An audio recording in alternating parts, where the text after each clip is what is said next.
جب موت کا ذکر آتا تو ہے وہی رستا تمہیں درپیش پیارو، تم مرد ہو جرارو ہمت کو نارو، اب آنکھوں سے چھپ جاؤ گے اے عشق کے تارو، بچے مجھے منزل کا بتا دے کے ستارو، بچوں مجھے منزل کا بتا دے کے ستارو،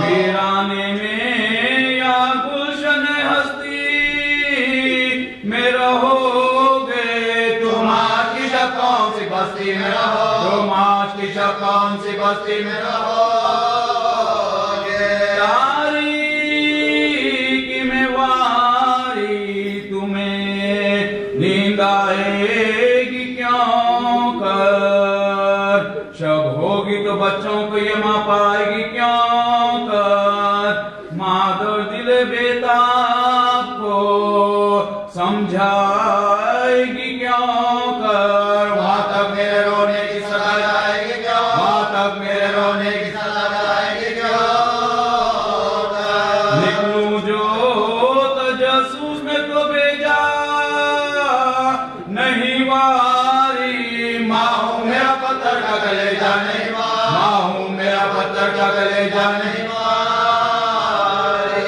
مقتل میں خیام آج کہاں ہوگا بتا دو، ماں سخت مقام آج کہاں ہوگا بتا دو، دن تم کو تمام آج کہاں ہوگا بتا دو، بستر سر شام آج کہاں ہوگا بتا دو، بستر سر شام آج کہاں ہوگا بتا دو، ہموار زمین شب کے بچھونے کو ملے گی، کیسی ہے جگہ جو تمہیں سونے کو ملے، کیسی ہے جگہ جو تمہیں سونے کو ملے، ہمراہ نہ تکیے ہے نا راحت کا بچھونا، دو بھائی ہو تم ایک جگہ رات کو سونا، معلوم ہے چھوٹے کا تمہیں چونک کے رونا، سکتے گئے غافل میرے بچے سے نہ ہو، سکتے گئے غافل میرے بچے سے نہ ہو،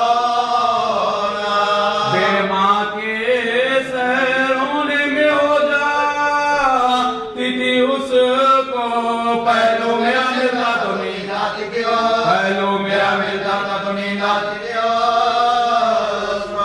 ٹکڑے تھک لے جائے بیاں درد کے سن کر، ایک حشر تھا سیدانیہ جب پیٹتی تھی سر، بانوں نے کہا قبلے کونین سے اٹھ کر، مر جائے گی ماں لاشوں کو لے جائے گی ماں، مر جائے گی ماں لاشوں کو لے جائے گی ماں، فرزندوں کا غم خالق عالم نہ دکھائے، اللہ کسی ماں کو یہ ماتم نہ دکھائے، اللہ کسی ماں کو یہ ماتم نہ دکھائے،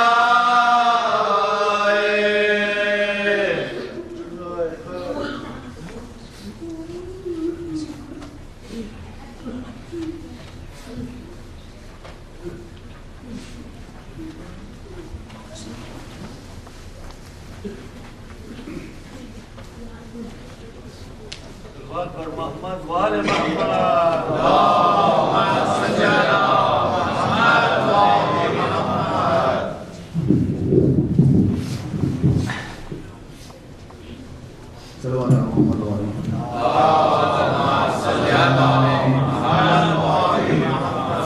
امت پہ پسر اپنے فدا کرتی ہے زینب،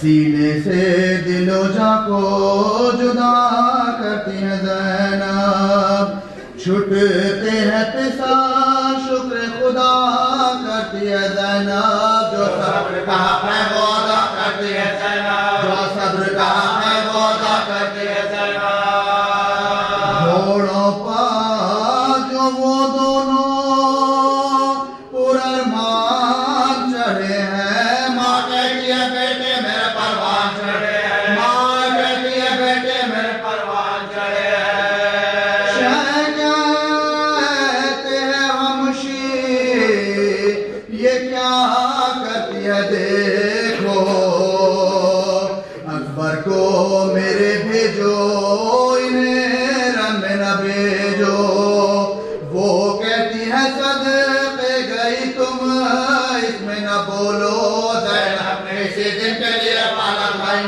زینب نے اسی دن کے لیے پالا بھائی تم تو انہیں رن میں نہیں بھجواتے ہو بھائی پھر کس لیے ہم سے شرماتے ہو بھائی پھر کس لیے ہم سے شرماتے ہو بھائی بھجوانے کا اکبر کہ نہ تم نام لو بھیا اکبر کی بلا ان کو لگے وہ رہے جیتا اول تو وہ ہم شکل نبی حسن میں یکتا اور دوسرے زینب کو ہے چہرے کی تمنا اور دوسرے زینب کو ہے چہرے کی تمنا آسان مجھے بیٹوں کا داغ شہیدی ہے ان میں کوئی 18 برس کا تو نہیں ہے ان میں کوئی 18 برس کا تو نہیں ہے لشکر کی صفے چیر کے دریا پہ چلے آئے لہراتے ہوئے دیکھے پانی کو کہا کیوں مشق سکینہ کی نہ کاندھے پہ اٹھا لا کس سے کہے جو مشق ہمیں خیمے سے دے جا کس سے کہے جو مشق ہمیں خیمے سے دے جا عاطف نے ندا دی کے اب رنجو قلق ہے سقائے سکینہ کی تو بات کا سقائے سکینہ کی تو بات کا زینب نے در خیمہ سے میدان کو خود دیکھا پایا نہ کہیں بیٹوں کو گھبرائی وہ دکھیا فضا سے کہا بیٹے میرے قید ہوئے کیا وہ بولی کے کچھ سنتی ہو کیا کہنے میں آتا وہ بولی کے کچھ سنتی ہو کیا کہتے ہیں آتا لشکر کی صفے چیر کے 2 روز کے پیاسے دریا پہ گئے ساقی کوثر کے نواسے دریا پہ گئے ساقی کوثر کے نواسے زینب نے کہا کیوں گئے دریا پہ غرض کیا پی لیں گے جو پانی تو غضب اور بھی ہوگا بھائی ہے میرا 3 شب و روز کا پیاسا فضائل آواز ہے جان میں فضائل آواز ہے جان میں ایک بوند بھی پانی کی کرے نوش تو سم ہے ایک دھار میں دودھ کی بخشوں کی قسم ہے ایک دھار میں دودھ کی بخشوں کی قسم ہے در پی لیا پانی تو بس اب گھر میں نہ آئے اب شکل کبھی مجھ کو نہ دکھائے نہ دکھائے اب سر بھی میرے بھائی کی خاطر نہ کٹائے راحت کے حوالے راحت کے حوالے سے صدمے نہ اٹھائے مر جائیں گے تو گود میں لاشوں کو نہ دوں گی ماموں انہیں روئیں گے تو میں رونے نہ دوں گی ماموں انہیں روئیں گے تو میں رونے نہ دوں گی فضا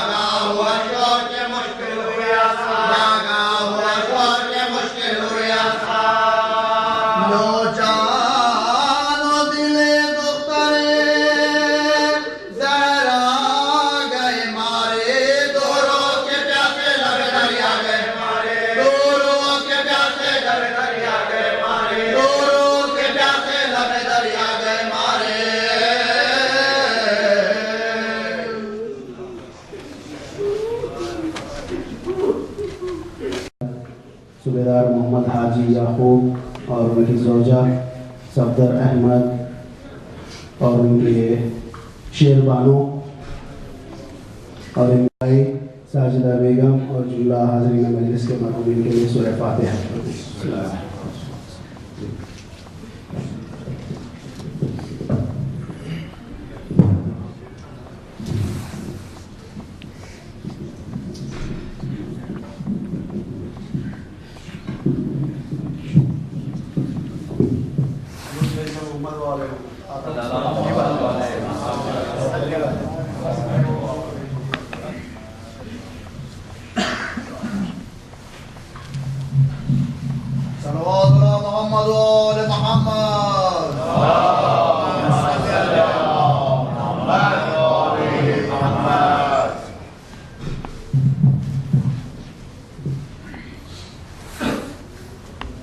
رحم الله من قرأ السورة المباركة الفاتحة.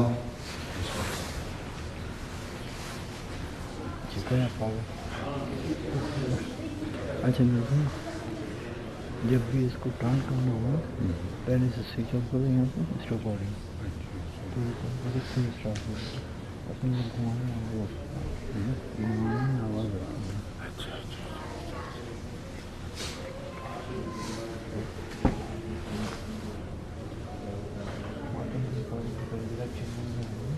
أعوذ بالله السميع العلي العظيم من الشيطان اللعين الرجيم. بسم الله الرحمن الرحيم. الحمد لله الذي هدانا لهذا وما كنا لنهتدي لولا أن هدانا الله. لقد جاءت رسل ربنا بالحق. الصلاة والسلام على رسول الثقلين محبوب رب المغربين والمشرقين جد الحسن والحسين أبي القاسم محمد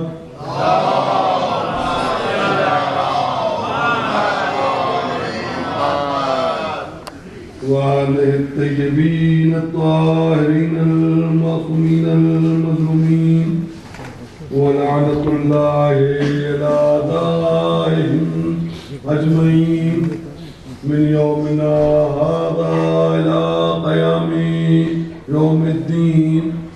أما بعد فقد قال الله سبحانه تبارك وتعالى في كتابه المجيد والفرقان الحميد.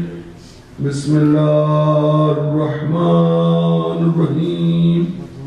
لن تجد لسنة الله تبديلا.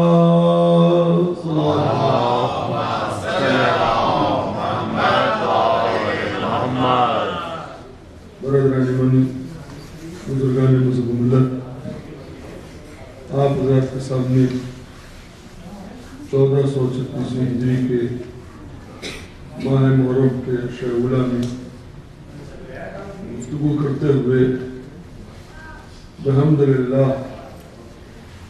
بتصدق شہزادی عالمیان بی بی فاطمہ الزہرا صلی اللہ علیہ وسلم اور شہزادی کونین جناب سکینہ بنت الحسین صلوات اللہ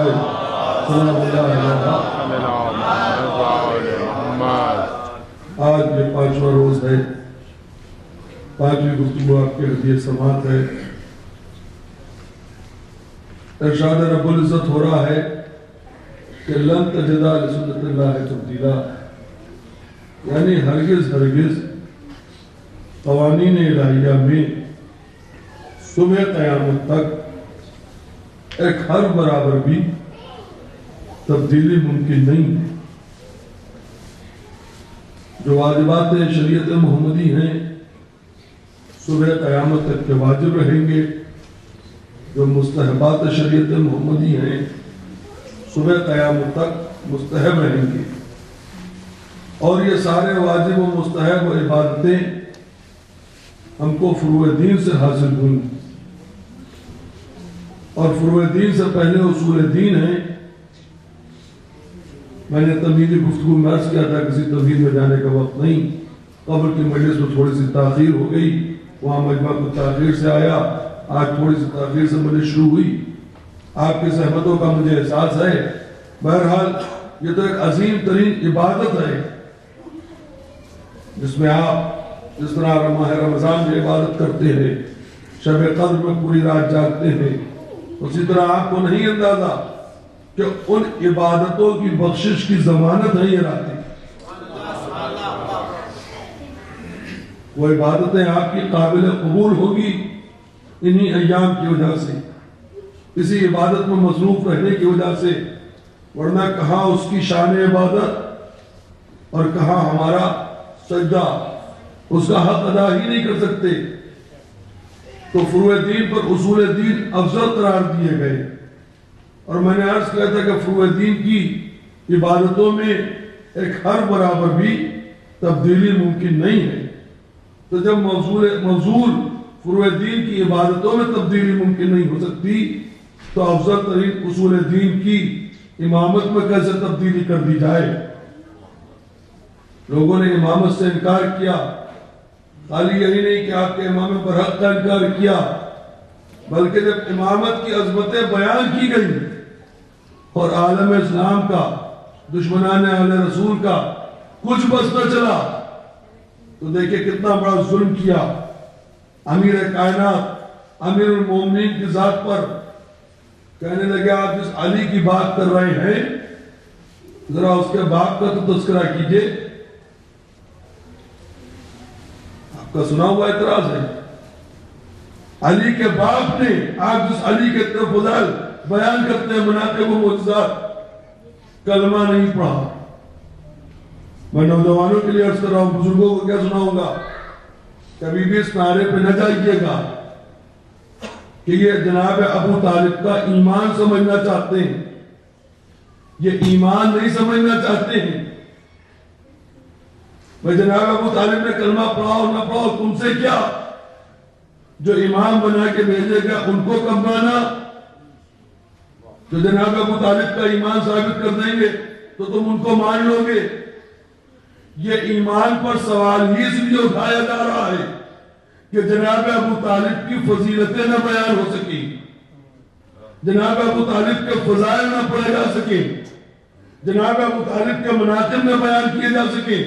یہ بہت بڑی سازش ہے، نیا جال رہا ہے پرانے شکاری۔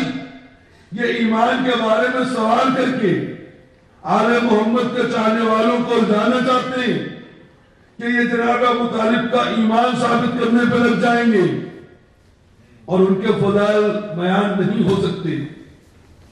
اور اگر تم ہم سے جناب ابو طالب کے بارے میں پوچھتے ہو تو تمہیں تو پوچھنے کا حق ہی نہیں، ہم تم سے سوال کرنا چاہتے ہیں۔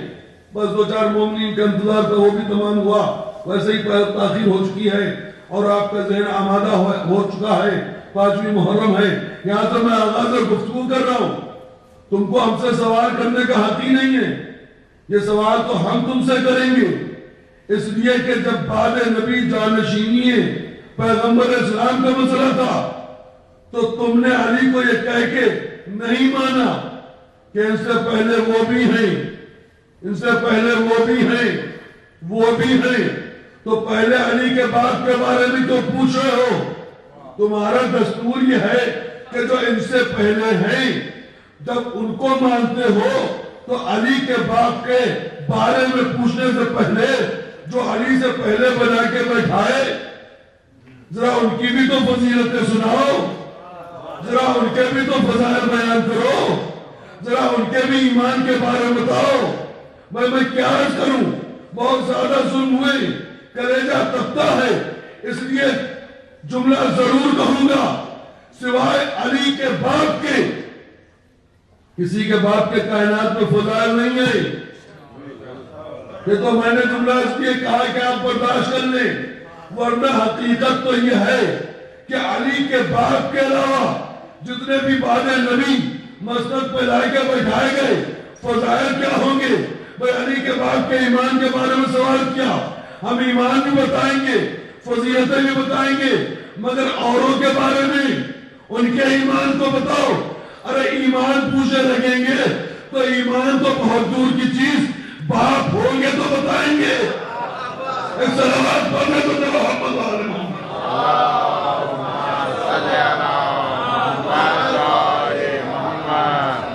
اور یہ جملہ میں نے اپنی طرف سے نہیں کہا ہے کہ کوئی یہ سوچے کہ دیکھیں ممبر پہ مولا علی کے شیعوں کو دیکھ کے ان کو شکر خوش کرنے کے لیے جملے ادا کر رہے ہیں۔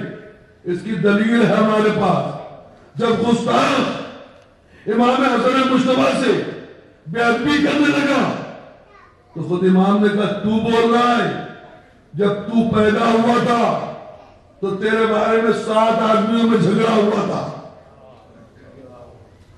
ہم بغیر دلیل گفتگو نہیں کرتے۔ سبت اکبر پیغمبر اسلام کا فرمان ہے، انہوں نے حقیقت بیان کی۔ سنیے، اب آپ آمادہ ہو چکے اور یہ جو بے ترتیب بیٹھے ہیں، بہت ہی ریکویسٹ ہے ادب کے ساتھ جزا قریب آ جائیے، کیونکہ یہ فضل ہے، اس لیے گفتگو کا کچھ موضوع نہیں بن رہا ہے اور آپ لوگ بلا فضل کے ماننے والے ہیں۔ فضل کے ساتھ دوری کے ساتھ بیٹھنا اچھا نہیں ہوتا ہے۔ ایک صلوات پڑھتے محمد وآل محمد۔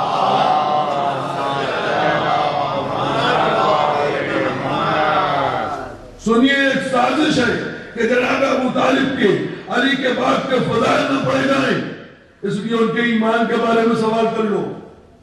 ان کے ایمان کو کوئی کیا ثابت کرے گا؟ کل ایمان کے باپ کا نام ہے ابو طالب، تو ان کے ایمان کے بارے میں کیا بات کرے گا؟ ہم تیری سازش کو پہچان گئے۔ سنیے جناب ابو طالب کی شان کیا ہے۔ خدا کرے محمد اس وقت کو یاد کرو جب ہم نے تمہیں یتیم پایا تو ہم نے تمہاری کفالت کی۔ علماء سے سوال کی کیا ہوا؟ شاید ابو طالب نے، جناب ابو طالب نے کفار محمد کو قتل نہ کر دیں۔ کبھی جعفر کو محمد کے بستر پر لٹایا، کبھی عقیل کو محمد کے بستر پر لٹایا، کبھی طالب کو محمد کے بستر پر لٹایا، کبھی علی کو محمد کے بستر پر لٹایا۔ میں ماضی کی تاریخ جو آپ کی سنی اور روز سناتا ہوں، خالی اس لیے نہیں کہ خالی تاریخ سنی سنانا ہے، نتائج تو پیش کرنے کی کوشش کرتا ہوں گا۔ سنتے ہیں آپ نے غور نہیں کیا کہ جناب ابو طالب نے کیا کیا؟ ایمان کے بارے میں سوال کر رہے ہو؟ اس سے بڑا کوئی شہدائے رسالت ہو تاریخ میں تو لا کے دکھاؤ۔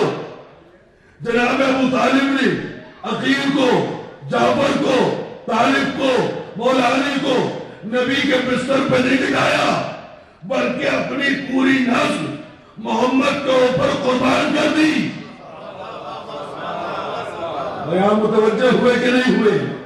جناب ابو طالب نے اپنی پوری ذریت، اپنی پوری نسل محمد پہ قربان کر دی۔ ہو سکتا ہے کوئی ناقابل اندیش کہے جب قتل تو ایک نہیں ہوا، یہ آپ کیسے کہہ رہے ہیں؟ ارے بھائی، جب ابراہیم بغیر اسماعیل پر چھری چلائے ذبیح اللہ کہلائے جا سکتے ہیں؟ وہ اسماعیل ختم تو ہوئے نہیں، ابراہیم کو ذبیح اللہ کیوں کہتے ہو؟ کہ انہوں نے چھری کے نیچے اپنے بیٹے کو لٹا دیا، دمبا آ گیا، چھری اسماعیل کی گردن پہ نہیں چلی، اس کے لیے ابراہیم کیا کرے؟ انہوں نے تو ذبح کر دیا تھا، آنکھوں پہ پٹی باندھ کے، اللہ نے بچا لیا، وہ ذبیح اللہ کہلائیں گے۔ تو ابو طالب نے اپنے چاروں بیٹوں کو محمد کے بستر پر لٹا دیا۔ کافر کی اتنی اوقات نہیں تھی کہ ابو طالب کے لال پر تلوار چلا سکے۔ اس کے لیے ابو طالب کیا کرے؟ سنیے کچھ عرض کرنا چاہ رہا ہوں، انصاف سے بتائیے کہ اگر یہ ہوتا تاریخ یہ لکھتی کہ پہلے جعفر کو لٹایا، کفار آئے، کفار نے قریش کو بہت زیادہ دیکھا، اوائل اسلام کا واقعہ ہے، جعفر کو قتل کر گئے، تو کیا دوسری رات عقیل کو نہ لٹاتے جناب ابو طالب؟ نعوذ باللہ، عقیل کو قتل کر دیتے، طالب کو نہ لٹاتے، طالب کو قتل کر دیتے، پھر کیا علی کو نہ لٹاتے، علی کو قتل کر دیتے؟ ہوتا کیا؟ جناب ابو طالب کی پوری نسل ختم ہو گئی۔ نہیں متوجہ ہیں آپ؟ ایمان جناب ابو طالب پہ غور کیجئے، جناب ابو طالب کے جذبے پہ غور کیجئے۔ پوری نسل جناب ابو طالب نے محمد پہ ختم کر دی تھی۔ بھائی آج تک نسل باقی ہے، معصوم بیٹا بھی زندہ ہے ابو طالب کا، سادات بھی پوری دنیا میں پھیلے ہوئے۔ کیا یہ سادات ہوتے؟ بھائی علی اور زہرا کی اولاد کو تو سید کہتے ہیں۔ اگر علی قتل ہو جاتے تو کیا سادات اس دنیا میں ہوتے؟ اگر علی قتل ہو جاتے تو کیا حسن مشتبہ اس دنیا میں ہوتے؟ حسین کربلا اس دنیا میں ہوتے؟ آخری فرزند پردے میں ہوتا؟ ابو طالب نے محمد کی محبت میں اپنی پوری ذریت کو، اپنی پوری نسل کو قربان کر دیا۔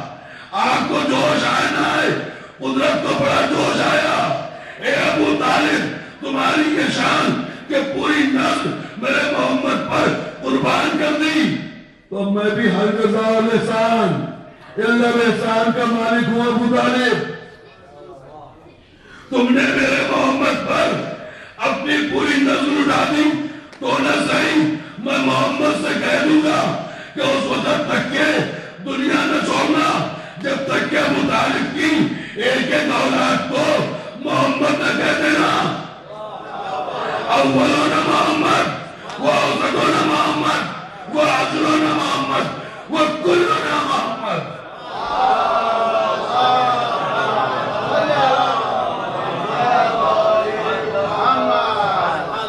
ملن کا بھاوا تو پھر صلوات کے سارے رہتے ہیں۔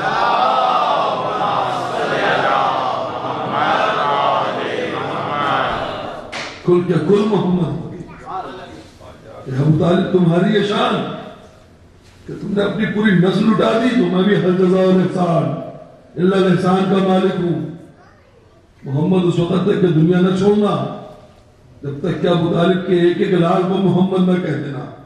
کلنا محمد، ہاتھوں کو جوڑ کے کہوں گا اے پروردگار، کلنا محمد کہلوا دیا، محمد کو یہ بھی حکم دے دے کہ کلنا علی کہہ دے۔ پتہ نہیں آپ سو رہے ہیں جاگ رہے ہیں؟ بھائی جب کلنا محمد، پہلے علی، علی چوتھا فرزند علی ابن الحسین، آٹھواں امام علی، چار علی ہے امامت پہ، چار تو پہلے سے موجود ہیں۔ جب کلنا محمد ہو سکتے ہیں تو کلنا علی بھی ہو سکتے ہیں۔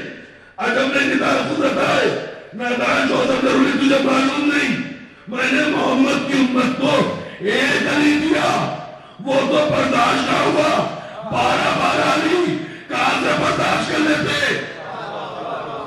السلام علیکم محمد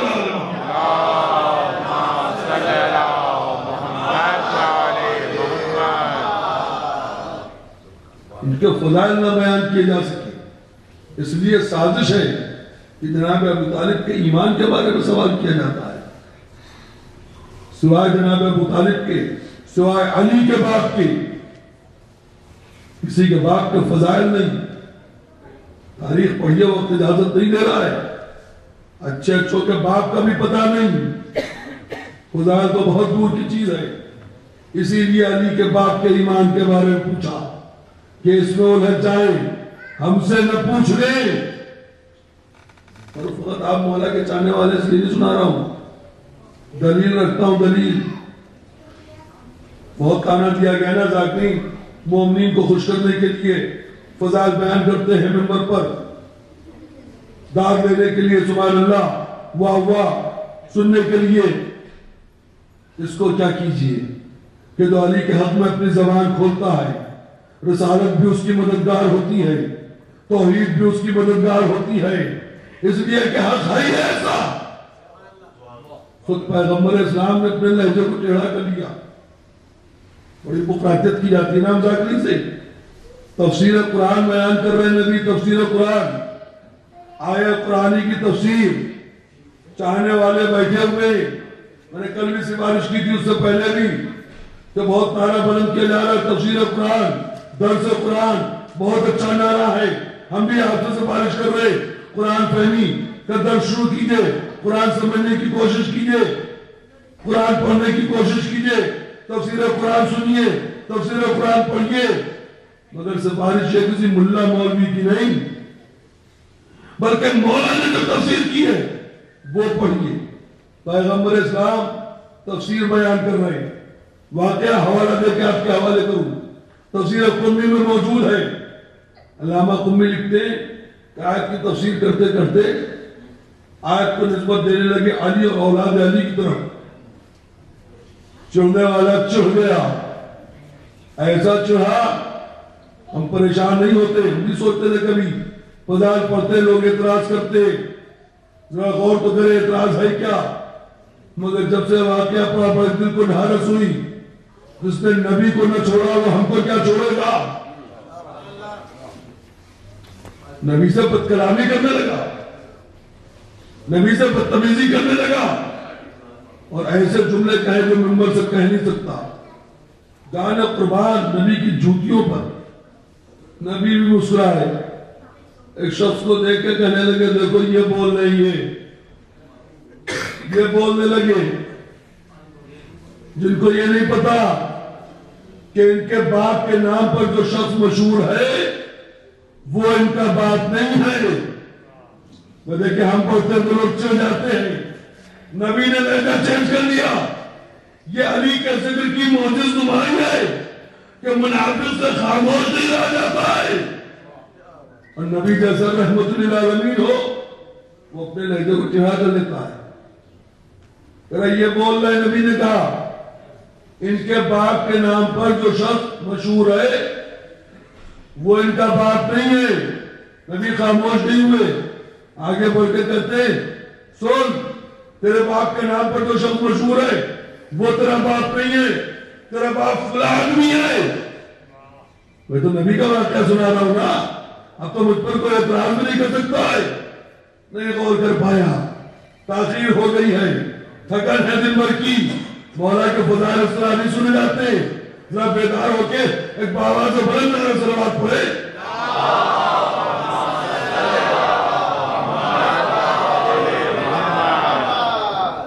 ابھی ایک مجلس پڑھ کے آ رہا ہوں، تھکن اس پر بھی ہے، مگر مولا کے فضائل کا حق ادا کرے، داد دے نہ دے. صلوات ضرور باواز سے بلند پڑھا کرے. صلوات آل محمد پر قرض نہیں ہے بلکہ فرض ہے. مل جل کے باواز سے بلند صلوات پڑھے.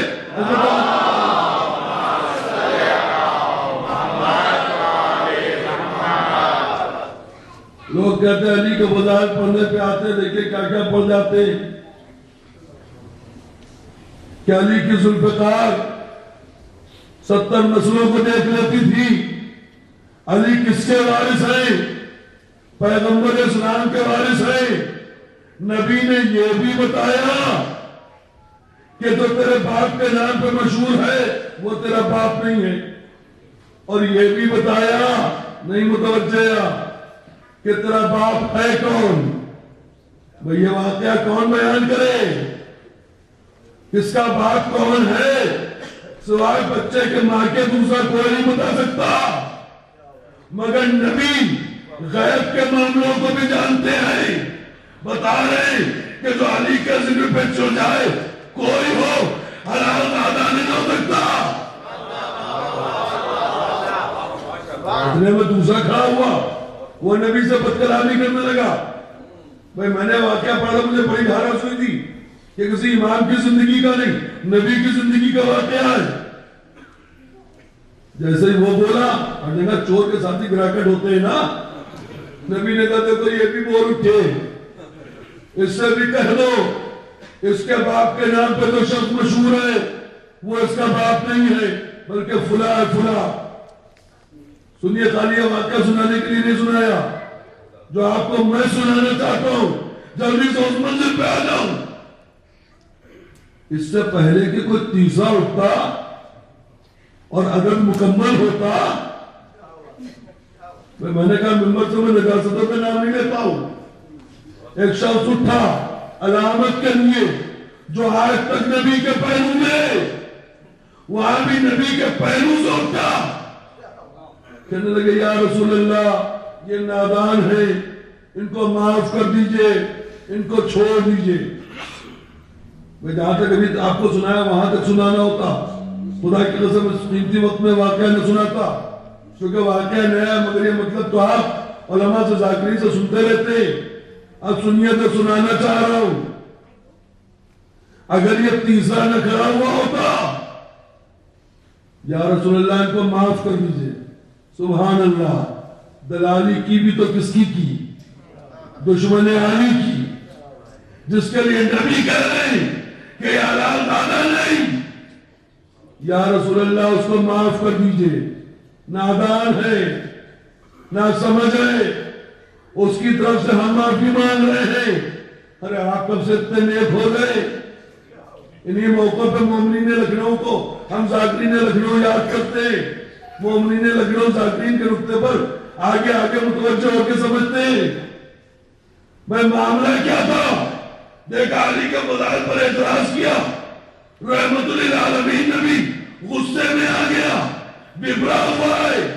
بھائی جس کا شجرہ کوئی نہیں جانتا تھا, گزارش کر رہا ہوں, جس کے بارے میں کوئی نہیں جانتا تھا, نبی اس کے بارے میں بتا رہے ہیں, تو پورا عرب ہمارے بارے میں جانتا ہے.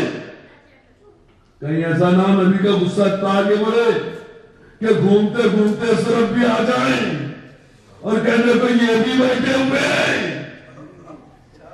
سلوات پڑھ رہے میں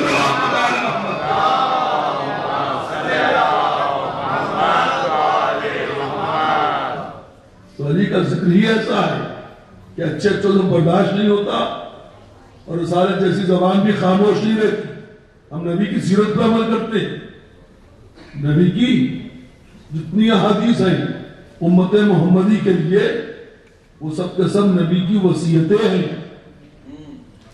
مولانا تشریف فرمائے, تصدیق کروا لیجئے, پیغمبر اسلام جب تک کہ اس دنیا میں رہے جو بھی حکم دیتے رہے, جو بھی حدیث سناتے رہے, وہ ان کی گزارشات تھی, وہ ان کی سفارشات تھی. جب سے نبی اس دنیا سے بشری پیکر کو چھوڑ کے نور حقیقی میں تبدیل ہوئے تو اب یہ نبی کی سفارشات اور گزارشات نہیں ہیں بلکہ اپنی امت کے لیے وصیتیں ہیں. اور وصیت کے لیے حکم یہ ہے کہ مسلمان پر واجب ہے مسلمان کی وصیت پر عمل کرنا, نہ کہ رسول اسلام کی وصیت. نبی کی حدیثوں کو پڑھ پڑھ کے اس پر عمل کیا کیجئے. بات آ گئی تو ایک حدیث سن لیجئے چلنے میں اس کے ذہن میں, اور انشاءاللہ بات تمام ہے. آج تاخیر ہو گئی, کل سے میں بھی جلدی آؤں گا. وہاں کی مجلس میں بھی آج معمول مومنین کوئی تاخیر سے آئے تھے, آپ بھی وقت پہ آئے. مجھے معلوم ہے آپ کی مصروفیات دنیا بہت ہیں, مگر بی بی سیدہ آپ کو اس وقت دعائیں دے رہی ہوں. نبی کی مشہور و معروف حدیث جو اطلب العلم, آپ تو صاحبان علم ہے نا, ایجوکیٹڈ ہیں, اس ملک میں رہ رہے ہیں جہاں تعلیم کا بڑا زور ہے. نبی کہہ رہے اطلب العلم, علم کو طلب کرو. یہ نبی کی خالی حدیث نہیں ہے, آپ کے لیے وصیت ہے.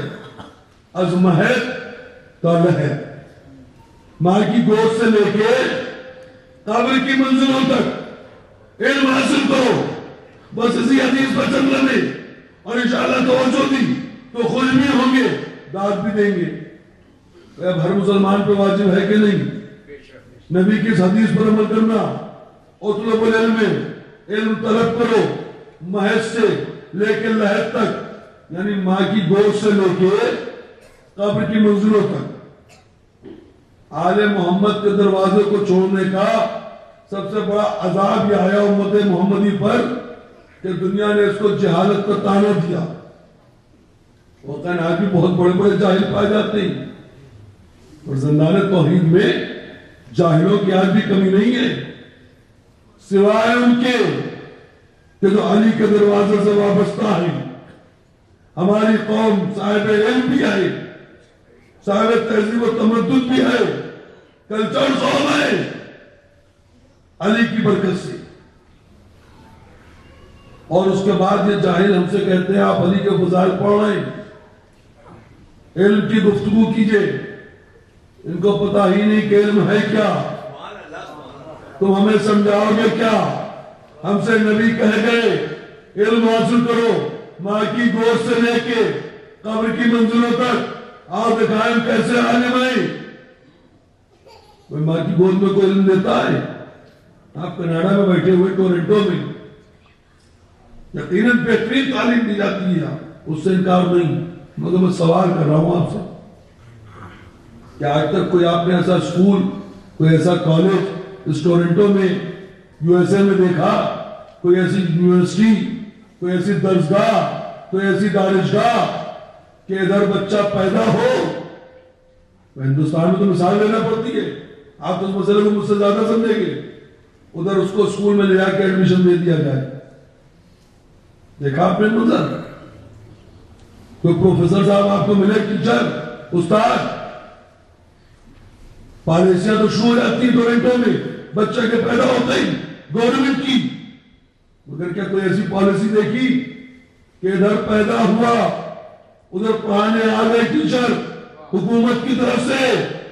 کیسی بے خوفی کی باتیں کر رہے ہیں؟ ابھی اس کا شعور پختہ نہیں ہوا ہے، ابھی اس کی عقل پختہ نہیں ہوئی ہے، یہ ابھی نہ بول سکتا ہے نہ ابھی سن سکتا ہے۔ دیکھو تم کتنی بھی ترقی کر لو مگر اسلام سے کتنا پیچھے ہو۔ نبی کہہ کے ماں کی گود سے علم حاصل کرو، تم نہیں دے سکتے، آپ دکھائیں ہم کہ ہم ماں کی گود میں علم دیتے ہیں۔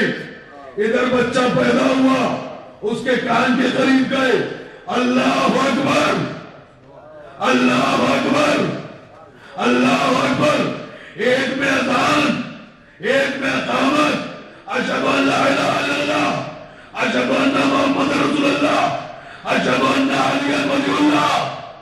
میں سنیے کچھ عرض کر رہا ہوں، لوگ ہم پہ ہنستے ہیں، بھئی ابھی بچہ پیدا ہوا، یہ کان میں اذان دے رہے، ایک میں اقامت دے رہے، یہ اذان نہیں دے رہے، آپ روئے، حدیث رسول کا مسئلہ ہے۔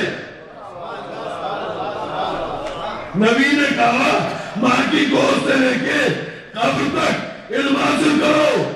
ہم پیدا ہوتے ہی بچے کی کان میں اذان دے کے یہ بتانا چاہ رہے ہیں کہ اللہ سب سے بڑا ہے۔ دنیا کو بڑا نہ سمجھ لینا،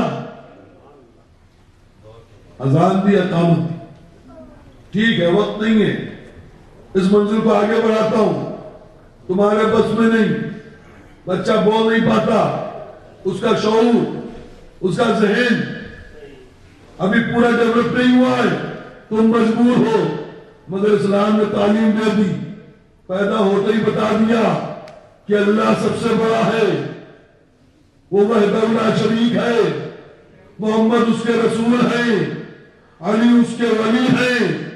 بات آ گئی تو سنتے چلے، اس کے بعد حی علی الصلاۃ، حی علی الفلاح، حی علی خیر العمل۔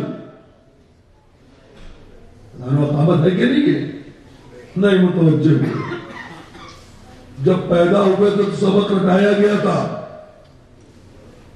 حق کے مقابلے میں حق لایا جا رہا ہے نا۔ بات آگے اس لیے جملہ ضرور کہوں گا، اشہد ان لا الہ الا اللہ، اشہد ان محمد رسول اللہ، اشہد ان علی ولی اللہ، پھر حی علی الصلاۃ۔ نہیں متوجہ ہوئے آپ، یہ بھی تو ہو سکتا تھا اللہ اکبر، حی علی الصلاۃ، اشہد ان محمد رسول اللہ، اشہد ان علی ولی اللہ۔ پتہ نہیں آپ میری بات سمجھ پائیں گے کہ نہیں سمجھ پائیں گے۔ پیدا ہوئے، نبی کی دستور دی ہوئی اذان و اقامت ہے، پیدا ہوتے ہی بتا دیا گیا دیکھو اللہ پہلے ہے، پھر اس کا نبی، پھر علی، پھر نماز۔ اگر علی نہیں تو نماز کام نہیں آئے گی۔ پیدا ہوتے ہی سکھایا گیا تھا، منبر پہ آگے بیٹھے بغراتیت کرنے لگے۔ ایک صلوات کو دیکھو تمام مزار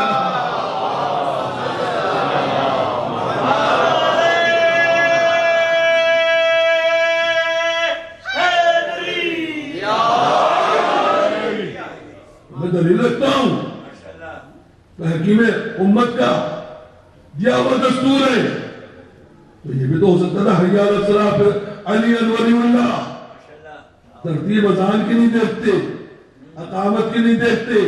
انشاءاللہ وقت آئیں گے کسی نے پڑھوں گا، سوائے علی کا کلمہ پڑھنے والوں کے علاوہ اور کسی کے لیے عبادت ہے ہی نہیں.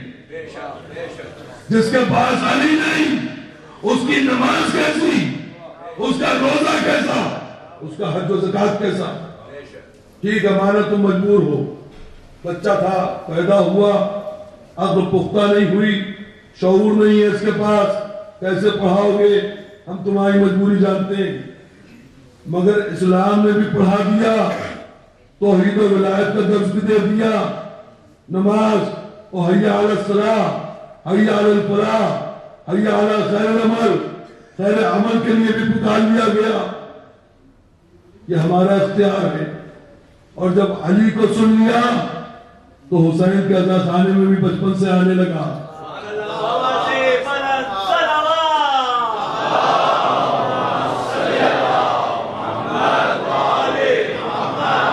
بچہ کچھ نہیں کہہ پا رہا ہے مگر یا حسین یا حسین یا حسین. منزل تھی آپ متوجہ جائے، اس لیے میں نے آج صاحب کو سنایا. اب سنیے جو عرض کرنا چاہتا ہوں، جس کے لیے نبی کی حدیث سنائی آپ کو. ٹھیک ہے مانا مجبور تھے تم، لاکھ دنیا نے ترقی کی ہو، ٹورنٹو میں بیٹھا ہوا مجلس پڑھ رہا ہوں، بہترین تعلیم، انکار نہیں اس سے، بہترین ترقیاں، نئے نئے انکشافات، ریسرچز، مگر پیدا ہوئے بچوں کو نہیں پڑھا سکتے. نبی نے کہا ماں کی گود سے لے کے قبر کی منزل تک علم حاصل کرو. تمہیں پیدا ہوا نہیں پڑھا پائے. ہر سن و سال کے بچے اور جوان اور بزرگ جاتے ہیں، مگر جو ایوریج ہے وہ ہمارے ہندوستان میں، آپ کے یہاں کا مجھے نہیں پتا، 70 سال 75 سال، پہلے 100-150 سال ہوا کرتا تھا. ملاوٹ کا زمانہ ہے نا. جب دنیا کی غذا میں ملاوٹ ہے تو اب ایمان میں بھی ملاوٹ کی جا رہی ہے. علی کے منبروں سے بیٹھ کے ملاوٹ کی جا رہی ہے. اپنی ذمہ داری کو بھی پہچانیے. ایسے لوگوں کو اجازت نہ دیا کیجیے جو آل رسول کے غدیر کے منبر پہ بیٹھ کے غدیر کے مولا کے خلاف گفتگو کر کے جائے. آپ کی بھی روزے معیشت جواب دے ہی جائے. دنیا چند روزہ ہے، اس بحث میں نہ پڑھا کیجیے وہ ذاکر یہ پڑھ کے گیا، وہ یہ پڑھ رہا ہے. اپنی ڈیوٹی کو پہچانیے. آپ کی بھی کوئی ڈیوٹی ہے. عکس و ناقص کو ممبر پہ نہ دیا کیجیے. ممبر حق ہے، علی کا تذکرہ حق ہے، اس کا علم حق ہے. جو علی کے حق میں بولے، جو علی کا حق نہ بیان کرے، کچھ بیان کرے، وہ حق نہیں ہو سکتا. تم نہیں پڑھا سکے. مرنے والا 70 سال 75 سال 80 سال، کوئی جوان بھی مرتے، بچے بھی مرتے، مگر ایوریج یہ ہے کہ بزرگ ہمارے ہندوستان میں 60 65 70 سال کے لوگ مرتے ہیں. مرنے والا کوئی ڈاکٹر ہے، کوئی انجینئر ہے، کوئی کسی بڑی یونیورسٹی کا پروفیسر ہے، کوئی مولوی ہے، کوئی انٹلیکچوئلز میں سے ہے. اب یہ قبر میں لے جا کے لٹایا گیا ہے. کوئی پروفیسر تمہارے پاس، نبی کہہ کے گئے کہ ماں کی گود سے لے کے قبر کی منزلوں تک علم حاصل کرو. پڑھاتے ہو تم. میں نے اس کے نبی کی وصیت ہے، ہر مسلمان پہ واجب ہے. کوئی ہے پروفیسر صاحب جو قبر میں بیٹھ کے پڑھائے؟ کوئی کالج کوئی یونیورسٹی ہے، کوئی ٹیچر ہے؟ کوئی نہیں. سنیے سنیے، جو جانتے وہ جانتے، جو نہیں جانتے وہ تصدیق کر لیں. مولانا فرحت موسی صاحب تشریف فرمائے کہ جہاں علی کی ولایت کی گواہی نہیں دی جاتی ہے وہاں مردے کو نہلایا جاتا ہے، کافورا جاتا ہے، کفنایا جاتا ہے، دفنایا جاتا ہے، مگر تلقین نہیں پڑھائی جاتی. جہاں علی کی ولایت کی گواہی نہیں دی جاتی ہے وہاں تلقین نہیں پڑھائی جاتی. ایک شخص قبر میں اترا، قینچی نما ہاتھ بنائے، شانوں کو ہلایا، کہا اسماء فم اسماء فم اسماء فم. مطلب سن اور سمجھ، سن اور سمجھ. کیا سنایا گیا؟ وہی سبق جو پہلے دن سنایا گیا تھا. ہم متوجہ ہیں کہ نہیں؟ وہی دہرایا جا رہا ہے. تیرا خدا کون؟ وہ وحدہ لا شریک. تیرا دین کیا؟ اسلام. تیری کتاب کیا؟ قرآن. تیرے اما اسناشر دیجیے اچھے اچھے چھوڑ گئے، قبرستان میں آئے، کہنے لگے ان شیعوں کو دیکھیے، ان کی دیوانگی کو دیکھیے، قبر میں مردے کے شانے آ رہے. کہہ رہے سنو سمجھ. مردے بھی کہیں سنتے ہیں، مردے بھی کہیں سمجھتے ہیں. ان کو کیا ہو گیا ہے؟ ہم کو کچھ نہیں ہوا بھائی. آپ روئے، حدیث رسول کا مسئلہ ہے بھائی. نبی نے کہا کہ نہیں ماں کی گود سے لے کے قبر کی منزلوں تک اگر تلقین نہ پڑھائی جائے تو ظاہری طور پر کیسے ثابت ہوگا؟ آپ کوئی ٹیچر بھیج دیجیے. ارے اور کی کیا بات کرے؟ کسی ملا مولوی سے کہیے مولوی صاحب سے آپ جائیے قبر میں بیٹھ کے پڑھائیے، نبی کی حدیث ہے. جواب پہلے ہی آ گیا. الحمدللہ ہمارے مزاج کے مومنین یہاں بھی موجود ہیں. وہ کہہ رہے بھاگ جائے گا. مجھ سے سنیے. ارے کم وقت اپنی قبر میں تو جانے کو تیار نہیں، دوسرے کی قبر میں کیا جائے گا؟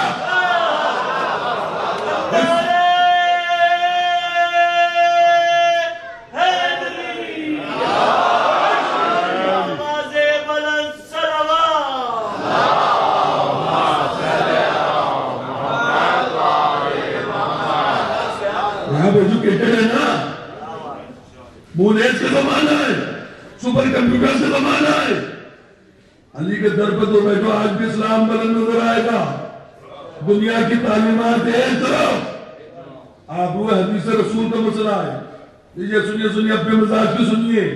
اسی کو سنانے کے لیے اتنی دیر آپ کو ستایا. قبر میں جیسے ہی ہم نے تلقین پڑھی، مذاق نے شروع کیا.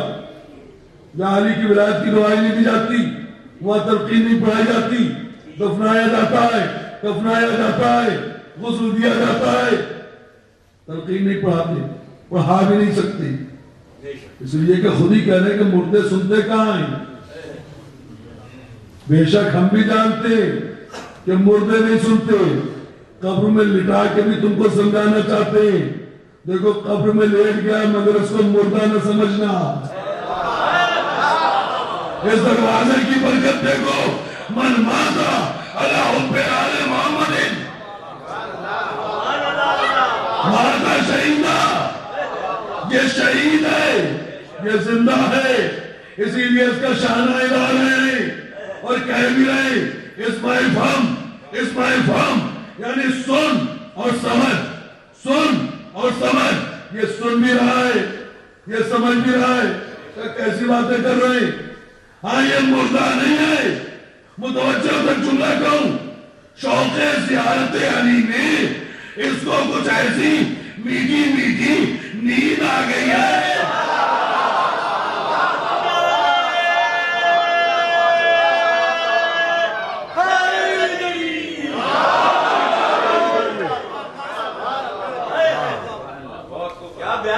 اس نے سنا ہے کہ بالی پر علی مرتضیٰ آئیں گے.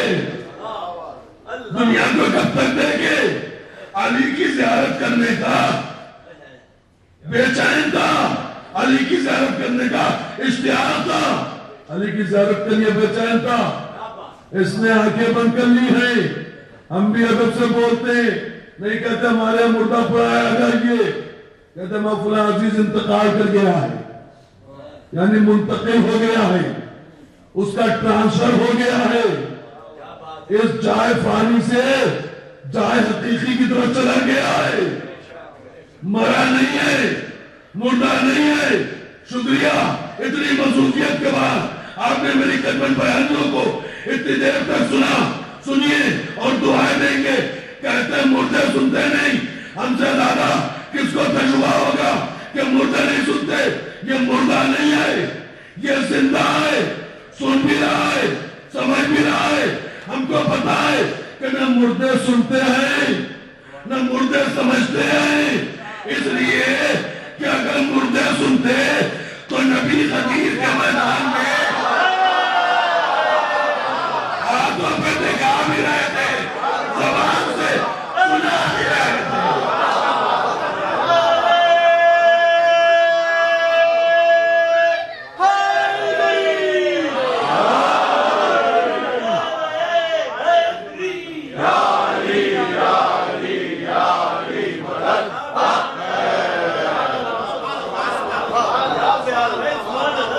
ہمیں پتا مردے نہیں سنتے, ہم سے زیادہ تجربہ تمہیں نہیں ہوگا, اسی لیے کہتے ہیں ان کو مردہ نہ سمجھنا زندہ ہے, اپنے رب کی طرف سے رس پا رہے. اسمع فن سن اور سمجھ, تیرا خدا کون ہے؟ وہ وحدہ لا شریک. وہی سبق دہرایا جاتا جو پہلے بھی سنایا گیا تھا. اب سمجھے اصل علم کیا ہے. اس ٹورنٹو میں رہ کے علی کی ولایت کو ہاتھ سے نہ چھوڑیے گا. یہ علم دنیا کے لیے ہے, یہ علم عادتی ہے جو آپ کے رکھنے سے آ جاتا ہے. آل محمد کا علم عادتی ہے, علم عادتی پریکٹس کا علم. A B C D E F اتنا رٹا کہ جوڑنے لگے آپس میں, اتنا رٹا اتنا حفظ کیا. رٹو طوطا علم ہے ہماری زبان میں کہ نگاہ پڑی اور فراٹے سے پڑھنا شروع کیا. یہ یادداشت کا علم ہے, میموری کا علم ہے جو آپ کے پاس ہے, جو دنیا کے پاس ہے. یہ علم عادتی ہے, پریکٹس کرنے سے آ جاتا ہے. آل محمد کا حق علم عادتی ہے. ذرا دروازے پہ آ کے تو دیکھو, پھر دیکھو کیسی معرفت ہوتی ہے, علم کے کیسے دروازے کھلتے ہیں. کسان شروع کو دیکھیں, مردے کے شانے کو لاتے ہیں اور کہتے ہیں سن اور سمجھ. مردے بھی کہیں سنتے ہیں کہیں سمجھتے ہیں. بھئی بیان تو کر دیا, ہم سے زیادہ تجربہ کس کو ہوگا. غدیر میں دیکھ لیا, نہ سننے کو تیار ہے نہ سمجھنے کو تیار ہے. وقت تمام ہو رہا ہے, ایک جملہ کہے بغیر بات تمام نہیں کروں گا. لوگ آل محمد سے نہ جانے کیسے کیسوں کا مقابلہ کرتے ہیں. ارے جو ہمارے مردوں کا مقابلہ نہ کر سکے, یہ ہمارے مردے جو قبر میں لیٹ کے سن بھی رہے ہیں سمجھ بھی رہے ہیں, وہ کیسے بے حیا زندہ تھے.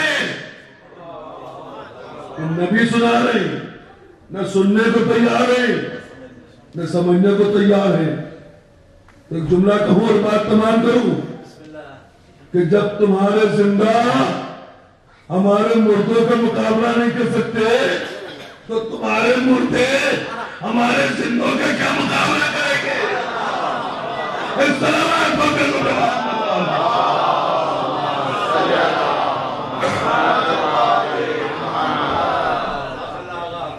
ہاں جی, ان کے فضائل ہی تو سن کے آنکھوں میں اشک آ جاتی ہیں.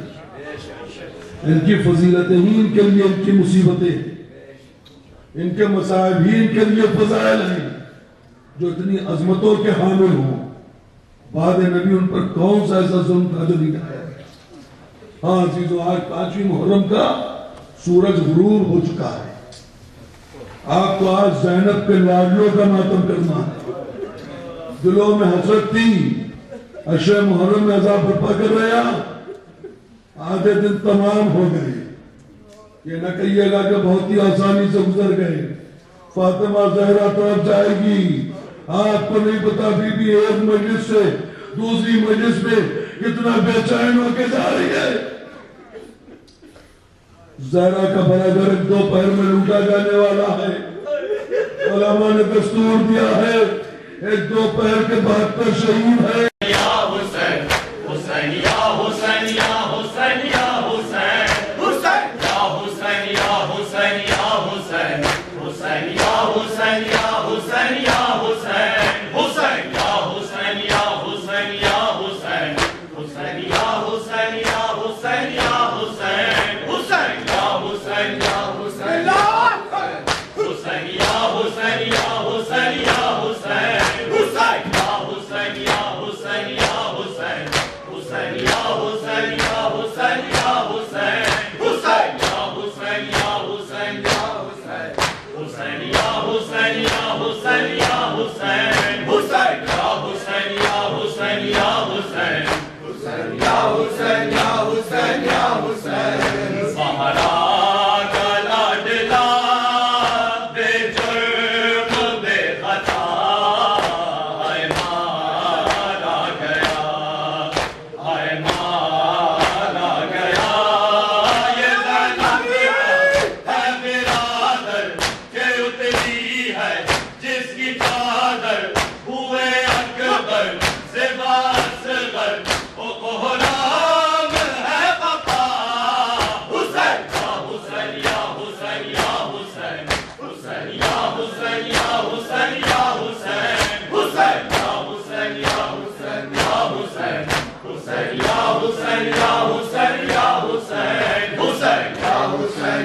Hussain, Ya Hussain, Hussain, Ya Hussain, Ya Hussain, Ya Hussain. Hussaina kya laadla bے جرم و بے خطا مارا گیا، مارا گیا.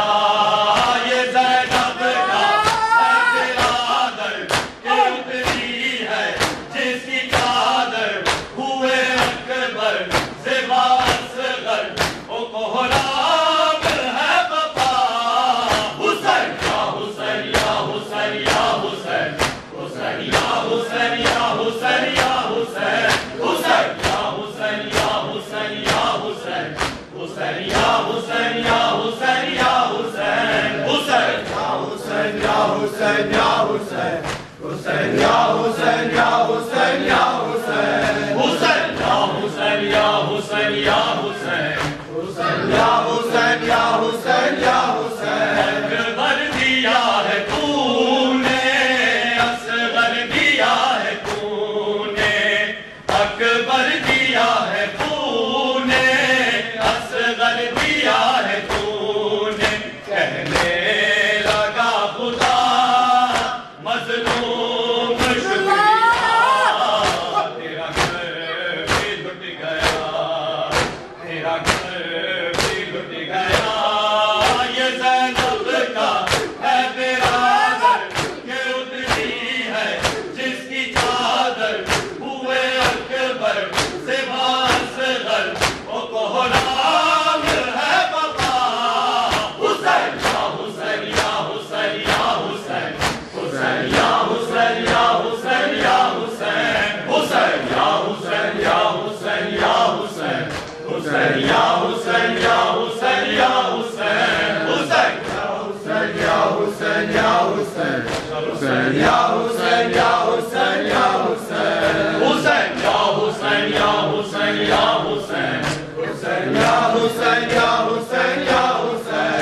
جو لاش بے کفن ہے صحرا میں بے دفن ہے، جو لاش بے کفن ہے صحرا میں بے دفن ہے. بنا الہ الہ کہنے لگا خدا مظلوم شکریہ، مظلوم شکریہ. تو رہبر ہے، مسافر ہے کہ سجدے میں تیرا سر ہے. تو احمد کا وہ دل بھر ہے جو ہے دین کی بقا. حسین یا حسین یا حسین یا حسین، حسین یا حسین یا حسین یا حسین، حسین یا حسین یا حسین یا حسین، حسین یا حسین یا